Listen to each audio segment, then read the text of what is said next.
Bonjour, c'est Ercile encore. On est le 8 décembre 2018. Je viens sonner la trompette aujourd'hui encore et je viens nous encourager à demeurer au pied de Jésus. C'est là que se trouve la délivrance, c'est là que se trouve la liberté, c'est là que se trouve la force pour pouvoir avancer sur le chemin étroit sur lequel nous nous trouvons. Alors vous savez, plus les jours nous rapprochent de la venue de notre Seigneur, plus l'obscurité couvre la terre. Mais ceux-là qui marchent sur la route étroite, ceux-là ont plein de lumière. Alors moi, je viens t'encourager à marcher sur cette route-là. Alors cette route-là, c'est Jésus. Et évidemment, plus tu marches sur la route, plus elle devient éclairée. Et puis, vraiment, tu ne verras plus de pénombre sur ton chemin. Et alors que les autres sont dans l'obscurité, tu verras une clairière et tu viendras t'y réfugier pour continuer ta marche. Je viens vraiment t'encourager à cela. Et cela demande une volonté de ta part et aussi du travail. Parce que le royaume des cieux n'est pas pour les paresseux. Et quand je dis travail, je parle de prière, je parle de lecture de la Bible, je parle de méditation, je parle vraiment d'un temps avec le Seigneur. Parce que ça demande vraiment de lui accorder tout ce que nous avons comme temps de disponible. Et ça prend de notre énergie. Mais si tu es divisé entre la télévision, Internet, les jeux et tout, évidemment, ce sera difficile pour toi vraiment de pouvoir rester sur ce chemin étroit-là. Alors, je viens vraiment t'y encourager. Alors, aujourd'hui, je viens parler de attendre ou se préparer. Et vous savez que nous, les enfants de Dieu, ou bien nous qui sommes habitués à une vie d'église et tout, nous évoluons avec la pensée que le Seigneur arrive. Ce n'est pas aujourd'hui que nous le savons. Alors, une fois qu'on devient chrétien, alors on le sait. Ou bien quand on grandit dans une famille chrétienne, on sait tout de suite que Jésus-Christ est parti et qu'il va revenir. Alors, donc, il y a plusieurs qui grandissent avec ça et puis ils prennent ça pour du cash, comme on dit. Alors, ils sont là, ils attendent que Jésus vienne les chercher. Et il y a d'autres, ils sont peu, qui disent, ah, Jésus arrive, mais qu'est-ce qu'il faut faire parce que moi, j'aimerais être prêt. Alors, moi, je ne sais pas de quel côté tu te trouves. Et, mais je pense qu'il est très important qu'on puisse regarder ce que la parole de Dieu dit. Alors, il y a beaucoup de personnes qui disent que Dieu les a justifiés. Et à ce titre-là, ils n'ont besoin de rien faire parce qu'ils sont justifiés. J'aimerais ça qu'on lise Romains 8, le verset 29 à 31. Alors, Romains 8. Excusez-moi.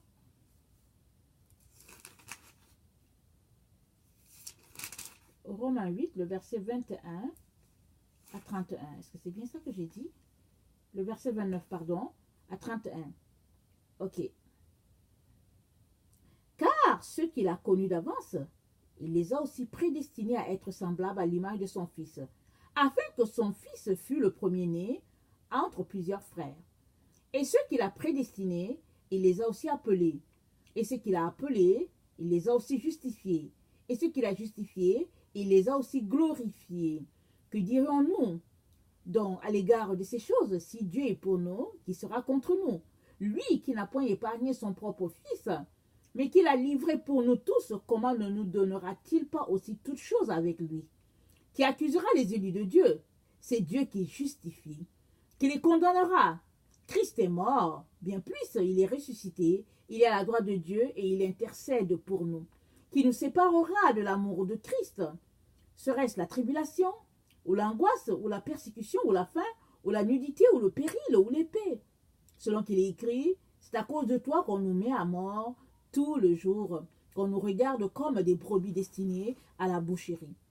Mais dans toutes ces choses, nous sommes plus que vainqueurs par celui qui nous a aimés. Car j'ai l'assurance que ni la mort, ni la vie, ni les anges, ni les dominations, ni les choses présentes, ni les choses à venir, ni les puissances, ni la hauteur, ni la profondeur, ni aucune autre créature ne pourra nous séparer de l'amour de Dieu manifesté en Jésus-Christ, notre Seigneur. Donc voilà. Alors, il y a plusieurs textes qui vont dans le même ordre. Mais j'ai choisi celui-là parce que je trouve certains mots sur lesquels j'aimerais qu'on puisse s'appuyer. Alors, Paul dit que car ceux-là que Dieu a appelés d'avance, alors il les a prédestinés à être semblables à lui, à l'image du Père. C'est ce qu'il dit d'un côté. De l'autre côté, il dit que ceux qu'il a appelés, il les a aussi justifiés. Alors il dit aussi que ceux qu'il a justifiés, mais qui condamnera les élus de Dieu, qui les accusera, qui nous séparera de l'amour de Jésus. Paul dit ça pour tous les enfants de Dieu qui marchent selon le Seigneur. Amen. Mais il y a plusieurs enfants de Dieu aujourd'hui dans les églises, ou bien même ceux qui n'y vont pas du tout, qui citent ces versets-là, qui disent que Christ m'a justifié, qui me condamnera. Ou bien qui disent que Christ m'a purifié. Ou qui dit que Christ m'a accordé sa justice, que je porte le vêtement de la justice de Dieu. Et puis bon, il cite les versets. Mais est-ce que toi qui cites les versets, qui dit que Christ t'a justifié, est-ce que tu vis vraiment selon la justification de Christ? Parce que si tu ne marches pas selon les principes de Dieu, ça ne vaut pas la peine de les citer parce que tu te leurres toi-même. Alors si Christ nous a purifiés et qu'il nous a justifiés, est-ce que c'est pour autant que nous ne devions plus rien faire? Parce que la question se trouve là. Aujourd'hui, les enfants de Dieu ne se préparent pas du tout à la venue de leur Seigneur Jésus-Christ. Et ils disent que Christ m'a justifié, qu'il m'a purifié, qu'il m'a lavé et que je suis saint. Je n'ai plus besoin de rien. Vraiment, est-ce que c'est ça? Quand tu lis le passage là, est-ce que c'est ça que ça veut dire? Ça veut dire cela pour ceux-là qui marchent dans la sainteté, dans la pureté devant Dieu.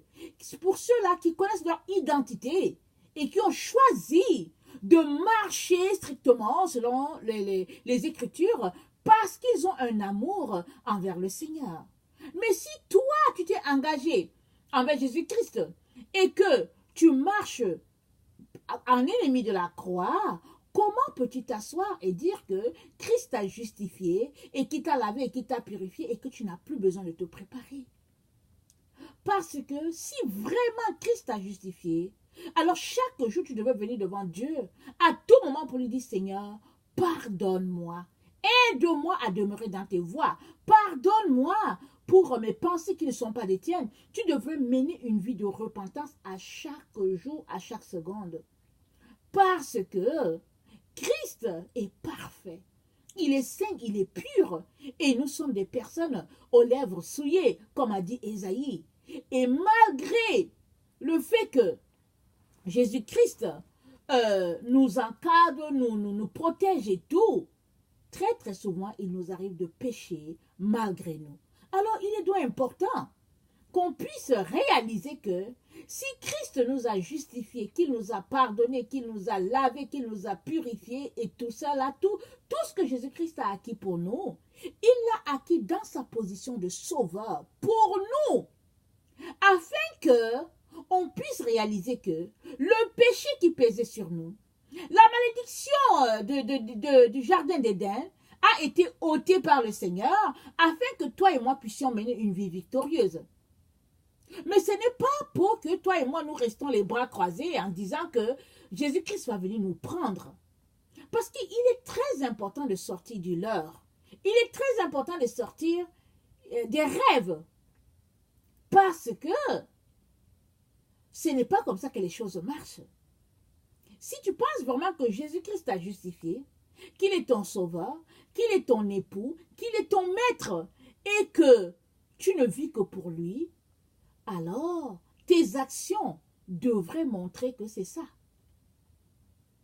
Alors aujourd'hui, plusieurs enfants de Dieu ne s'apprêtent pas parce que ils sont convaincus qu'ils n'ont besoin de rien faire parce que Jésus-Christ a tout fait pour eux et qu'ils sont peinards, alors ils ont le paradis. Alors si tel est le cas, jamais Jésus-Christ n'aurait donné la parabole des 10 vierges. Parce que, rappelons-nous bien, c'est 10 vierges. Les vierges, c'est les personnes qui sont gardées pour leur mari. Alors, ça veut dire que c'est 10 personnes consacrées. 10 personnes qui marchent dans la pureté. Et pourtant, quand l'époux est venu, il a juste pris 5 et 5 autres sont restés et ont été traités de folles parce que elles n'ont pas eu des réserves d'huile avec elles. Parce qu'elles n'avaient pas le Saint-Esprit pleinement en elles. Elles n'avaient pas le Saint-Esprit. Alors elles sont restées. Alors si on avait besoin de rien faire, Jésus-Christ ne nous aurait pas donné la parabole des 10 vierges. On a besoin de faire quelque chose pour pouvoir avoir part au festin de l'agneau. Ça, c'est très, très important. Alors, j'aimerais ça qu'on puisse lire Apocalypse 20. Attendez, c'est Apocalypse 22, le verset 11. Excusez-moi, j'espère que je suis bien au bon endroit. Oh non, non, excusez-moi, c'est Apocalypse 21, le verset, à partir du verset 1 jusqu'à 3. Ok. Puis je vis un nouveau ciel et une nouvelle terre, car le premier ciel et la première terre avaient disparu et la mer n'était plus. Et j'ai vu descendre du ciel auprès de Dieu la ville sainte, la nouvelle Jérusalem, préparée comme une épouse qui s'est parée pour son époux. Et j'entendis du trône une forte voix qui disait, voici le tabernacle de Dieu avec les hommes. Il habitera avec eux et ils seront son peuple et Dieu lui-même sera avec eux. Alors, au verset 2, ça dit, la nouvelle Jérusalem préparée comme une épouse qui s'est parée pour son époux. Alors, la nouvelle Jérusalem, elle s'est préparée. La nouvelle Jérusalem, qui est une ville ici, mais qui est aussi l'épouse de Christ. Alors, qui représente tout ce cortège-là, tout ce groupe-là, mis à part pour l'agneau. Et ça nous dit qu'elle s'est préparée, cette épouse-là. Elle s'est préparée. Elle s'est parée elle s'est parée donc de bijoux, de fin lin et tout. Et j'aimerais ça me pousse à lire, comment on appelle ça, Proverbe 31. J'aimerais ça qu'on lisait ça bien. Parce que la femme du Proverbe 31, c'est une femme qui se prépare. C'est une femme qui est vraiment, qui honore son mari et puis qui fait tout pour vraiment l'élever. C'est dit qu'il peut trouver une femme vertueuse. Elle a bien plus de valeur qu'elle est perle. Le cœur de son mari a confiance en elle et les produits ne lui feront pas défaut. Elle lui fait du bien et non du mal tous les jours de sa vie. Elle se procure de la laine et du lin, elle travaille d'une main joyeuse. Elle est comme un navire marchand. Elle amène son pain de loin. Elle se lève lorsqu'il est encore nuit. Elle donne la nourriture à sa maison et les tâches à ses servants. Elle pense à un champ et elle l'acquiert. Du fruit de son travail, elle plante une vigne. Elle ceint de force ses reins. Elle affermit ses bras. Elle sent que ce qu'elle gagne est bon. Pardon. Sa lampe ne s'éteint point pendant la nuit. Ça, c'est une femme qui se prépare. Sa lampe ne s'éteint point pendant la nuit. Ça veut dire quoi? Ça veut dire que son esprit est éveillé à tout moment. Quand bien même elle dort, son esprit ne dort pas. C'est ça, la lampe ne s'éteint pas la nuit. Elle met la main à la quenouille et ses doigts tiennent le fuseau. Elle tend la main au malheureux. Elle tend la main à l'indigent. C'est une femme qui est toujours en train de bénir les autres. Elle ne craint pas la neige pour sa maison, car toute sa maison est vêtue de cramoisie. Alors sa maison est couverte du sang de Jésus. Alors, elle se fait des couvertures. Elle a des vêtements de fin lin et de pourpre. Et nous savons tous que les vêtements, le fin lin et tout ça, ça c'est les œuvres des saints. Non, c'est une femme qui passe son temps à faire des œuvres pour l'œuvre de son Seigneur. Son mari est considéré aux portes lorsqu'il siège avec les anciens du pays. Et elle fait les chemises et les vend. Et elle livre les ceintures aux marchands. Alors, la ceinture ici, c'est la vérité. Ça dit qu'elle, quand elle ouvre sa bouche, ce n'est que la vérité qui sort de sa bouche. Elle fait des chemises, elle les vend. Ça dit qu'elle est couverte vraiment d'œuvres glorieuses. Et puis, elle est revêtue de force et de gloire. Et elle se rit de l'avenir. Elle ouvre la bouche avec sagesse, et les instructions aimables sont sur sa langue. Elle veille sur ce qui se passe dans sa maison. Elle ne mange pas le pain de la paresse. Ses fils se lèvent et lui disent heureuse. Son mari se lève et lui donne des louanges. Plusieurs filles ont une conduite vertueuse, mais toi tu les surpasses toutes. La grâce est trompeuse et la beauté est vaine. La femme qui craint l'Éternel est celle qui sera louée. Récompensez-la du fruit de son travail et qu'aux portes ses œuvres la louent. Alors cette femme-là, ses œuvres la loueront aux portes. Mais c'est une femme qui a pris son temps de se préparer. Alors c'est pourquoi ses œuvres la loueront aux portes du tabernacle éternel. Alors il est donc vraiment erroné de penser que parce que Jésus-Christ nous a sauvés, rachetés, justifiés, lavés, qu'on n'a pas besoin de se préparer. Alors si c'est dans cette mentalité que tu évolues ou bien que tu marches en tant qu'enfant de Dieu, je viens t'encourager à sortir de là immédiatement. Parce que tu risques vraiment passer à côté vraiment de tout ce que Jésus-Christ a préparé pour toi. Parce que ce n'est pas possible de ne pas se préparer et de prétendre que quand Jésus-Christ viendra, on fera partie de ceux-là qui seront enlevés avec lui. Non, il ne faut pas penser comme ça. Ça, c'est une pensée erronée. Il est important de se tenir dans la vérité. Et Apocalypse, excusez-moi, dans Daniel 11, le verset 35, il est dit ceci. Alors, Daniel 11, le verset 35, c'est dit ceci. Quelques-uns des hommes sages, je vais lire peut-être à partir du verset 34, ok? Dans le temps où ils succomberont, ils seront un peu secourus et plusieurs se joindront à eux par hypocrisie. Ça parle des temps de la fin, de tous ces chrétiens-là qui vont passer par le carnage monté par l'antichrist et le faux prophète, dont il y a plusieurs qui vraiment vont passer au cachot, à la barre, à la croix, et puis bon, vraiment, ce sera vraiment difficile. Alors, c'est dit que plusieurs se joindront à eux par hypocrisie. Quelques-uns des hommes sages succomberont, afin qu'ils soient épurés, purifiés et blanchis jusqu'au temps de la fin, car elle n'arrivera qu'au temps marqué. Ici, ça nous dit clairement que les enfants de Dieu vont souffrir. Et ils souffrent pourquoi? Et le Seigneur s'est dit clairement que afin qu'ils soient épurés, purifiés et blanchis. C'est pour cela qu'ils pourront prendre part au festin de l'agneau. Parce qu'ils sont, ce sera une préparation pour eux. Ces moments difficiles-là, ça va permettre à ces gens-là d'être épurés, d'être blanchis, d'être nettoyés. C'est ça que c'est en train de dire. Alors si toi, tu as été sauvé, racheté par Jésus-Christ, et que tu passes ta vie devant la télévision, et que tu mets tes mains dans les poches, et puis tu marches, tu flânes dans la ville, et puis tu prétends que le dimanche, tu vas à l'église, tu t'assois pendant 2 heures, tu écoutes un message, et que bon, tu attends la fois prochaine, et que tu fais partie des études bibliques et tout, si c'est à ça que tu t'attends pour dire que vraiment tu es en train de te préparer, moi je viens te dire que ce n'est pas suffisant.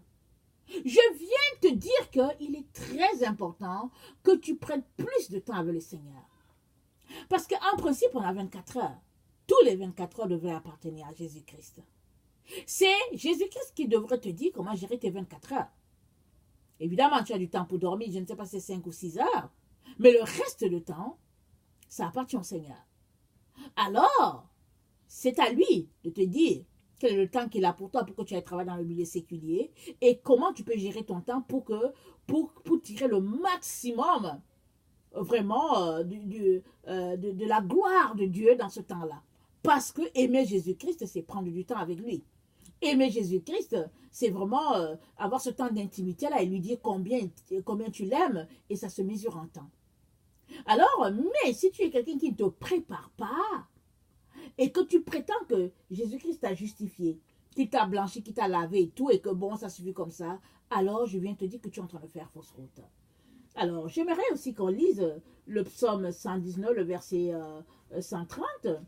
Le psaume 119, le verset 130, ça dit ceci, que c'est la révélation de... attendez, est-ce que je le lis ou bien... Excusez-moi. Psaume 119, le verset 130. J'aimerais vraiment qu'on le lise parce que souvent, il y a des choses qui nous empêchent de saisir vraiment ce que Dieu est en train de nous dire. Et ce psaume-là, cette phrase-là, ce verset pardon, nous dit vraiment tout, nous fait vraiment un grand résumé de ce que Dieu entend par prendre du temps avec lui et puis recevoir la révélation.